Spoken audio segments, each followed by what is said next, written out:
ISR 9 news కి స్వాగతం. నాడు జగన్ రెడ్డి ప్రభుత్వంలో పంచాయతీ నిధులు అన్ని దారి మళ్లించారు. మా కూటమి ప్రభుత్వం వచ్చిన వెంటనే 990 కోట్లు విడుదల చేశాం. మరికొద్ది రోజుల్లోనే మరో 1100 కోట్లు రిలీజ్ చేస్తున్నాం. నరేగా నుండి కూడా ఎక్కువ నిధులు గ్రామాలకు వస్తున్నాయి. పంచాయతీ నిధులు ఈ రోజు ఇక్కడ సర్పంచ్ ఉన్నాడు, ఉత్సవ విగ్రహంగా తయారు చేశారు. ఆయన్ని ఫైనాన్స్ కమిషన్ ఇచ్చే డబ్బులు ఇవ్వకుండా డైవర్ట్ చేసుకున్నారు, వేరే పనులు ఖర్చు పెట్టారు. మేము పవన్ కళ్యాణ్ గారు వస్తామే 990 కోట్ల రూపాయలు మొన్నే రిలీజ్ చేశా, మళ్ళీ 1100 కోట్ల రూపాయలు రిలీజ్ చేయబోతున్నాం.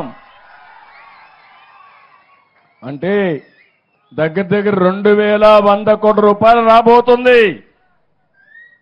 ఇది కాకుండా నరేగా కింద డబ్బులు వస్తాయి. ఇవన్నీ వస్తే గ్రామాల్లో అభివృద్ధి జరుగుతుంది, గ్రామాల్లో అభివృద్ధి కళ ప్రారంభిస్తామని చెప్పి కూడా నేను మీకు తెలియజేస్తున్నా. పంట కుంటలు 8,97,000 తవ్వాం, 5 ఏళ్లలో ఒకటి లేదు.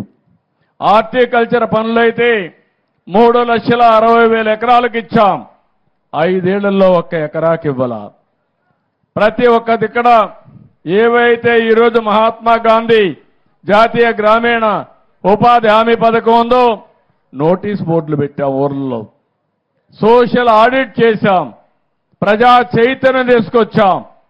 5 ఏళ్లలో ఎక్కడ చేశాడో ఎవడికి తెలియదు, ఎక్కడ భోంచేశారో ఎట్లా అడిగిందో కూడా నాకైతే అర్థం కావడంలా. అలాంటి దుర్మార్గమైన కార్యక్రమాలు చేసే పరిస్థితికి వచ్చారు.